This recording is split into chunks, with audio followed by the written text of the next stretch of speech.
بسم اللہ الرحمن الرحیم۔ السلام علیکم ورحمۃ اللہ۔ امید کرتا ہوں کہ آپ لوگ ٹھیک ہوں گے۔ اللہ تعالیٰ آپ کو اپنی حفاظت میں رکھے، آمین یا رب العالمین۔ آپ سے بس یہی گزارش ہے کہ اگر چینل پہ نہیں آیا تو چینل کو سبسکرائب کر دیں اور ویڈیو کو آگے شیئر کر دیں تاکہ دوسرے لوگ بھی اس خوبصورت جگہ کو دیکھ سکیں۔ آئیے ہم جانتے ہیں نبی کریم صلی اللہ علیہ وسلم پر پہلی وحی کیسے نازل ہوئی۔ نبی کریم صلی اللہ علیہ وسلم پر وحی کا ابتدائی دور اچھے سچے پاکیزہ خوابوں سے شروع ہوا۔ آپ صلی اللہ علیہ وسلم خواب میں جو کچھ دیکھتے وہ صبح کی روشنی کی طرح صحیح اور سچا ثابت ہوتا۔ پھر من جانب قدرت آپ صلی اللہ علیہ وسلم تنہائی پسند ہو گئے اور آپ صلی اللہ علیہ وسلم نے غار حرا میں خلوت نشینی اختیار فرمائی اور کئی دن اور رات وہاں مسلسل عبادت اور یاد الہی ذکر و فکر میں مشغول رہتے، جب تک گھر آنے کو دل نہ چاہتا۔ توشہ ہمراہ لیے ہوئے وہاں رہتے۔ توشہ ختم ہونے پر اہلیہ محترمہ خدیجہ رضی اللہ تعالیٰ عنہ کے پاس تشریف لاتے اور کچھ توشہ ہمراہ لے کر پھر وہاں جا کر خلوت گزار ہو جاتے۔ یہی طریقہ جاری رہا یہاں تک کہ آپ صلی اللہ علیہ وسلم پر حق منکشف ہو گیا اور آپ صلی اللہ علیہ وسلم غار حرا میں قیام پذیر تھے کہ اچانک جبرائیل علیہ السلام آپ صلی اللہ علیہ وسلم کے پاس حاضر ہوئے اور کہنے لگے کہ اے محمد پڑھو۔ آپ صلی اللہ علیہ وسلم فرماتے ہیں کہ میں نے کہا کہ میں پڑھنا نہیں جانتا۔ آپ صلی اللہ علیہ وسلم فرماتے ہیں کہ فرشتے نے مجھے پکڑ کر اتنے زور سے بھینچا کہ میری طاقت جواب دے گئی، پھر مجھے چھوڑ کر کہا کہ پڑھو۔ پھر میں نے وہی جواب دیا کہ میں پڑھا ہوا نہیں ہوں۔ اس فرشتے نے مجھ کو نہایت ہی زور سے بھینچا کہ مجھ کو سخت تکلیف محسوس ہوئی، پھر اس نے کہا کہ پڑھ۔ میں نے کہا کہ میں پڑھا ہوا نہیں ہوں۔ فرشتے نے اور تیسری مرتبہ پھر مجھ کو بھینچا، پھر مجھے چھوڑ دیا اور کہنے لگا کہ پڑھو اپنے رب کے نام کی مدد سے جس نے پیدا کیا اور انسان کو خون کی پھٹکی سے بنایا، پڑھو اور آپ کا رب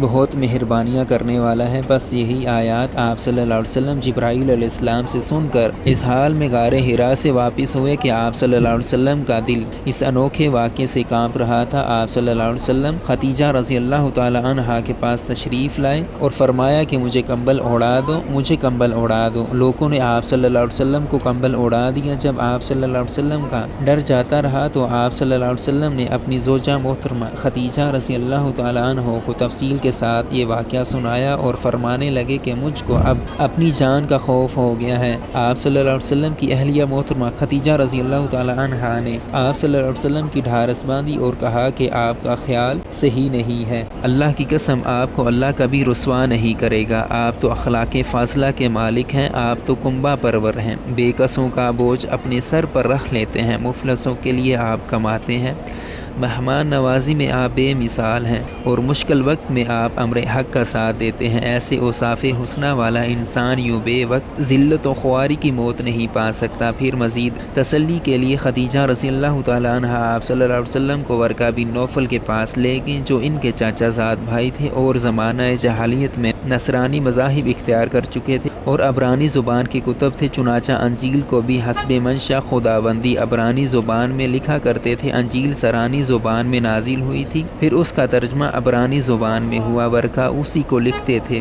وہ بہت بوڑھے ہو چکے تھے، یہاں تک کہ ان کی بنائی بھی رخصت ہو چکی تھی۔ خدیجہ رضی اللہ تعالیٰ عنہا نے ان کے سامنے آپ صلی اللہ علیہ وسلم کے حالات بیان کیے اور کہا کہ اے چچا زاد بھائی، اپنے بھتیجے محمد صلی اللہ علیہ وسلم کی زبانی ذرا ان کی کیفیت سن لیجئے۔ وہ بولے کہ بھتیجے، آپ نے جو کچھ دیکھا ہے اس کی تفصیل سناؤ۔ چنانچہ آپ صلی اللہ علیہ وسلم نے اول تا آخر پورا واقعہ سنایا، جسے سن کر ورقہ بے اختیار ہو کر بول اٹھے کہ یہ تو وہی ناموس معزز رازان فرشتہ ہے جسے اللہ نے موسیٰ علیہ السلام پر وحی دے کر بھیجا تھا۔ کاش میں آپ کے اس عہد نبوت کے شروع ہونے تک جوان عمر ہوتا، کاش میں اس وقت تک زندہ رہتا جب کہ آپ کی قوم آپ کو اس شہر سے نکال دے گی۔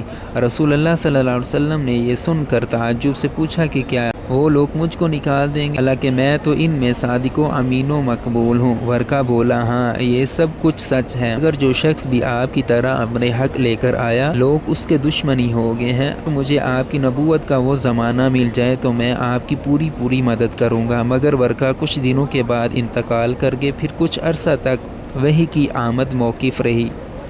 صحیح بخاری حدیث نمبر 3۔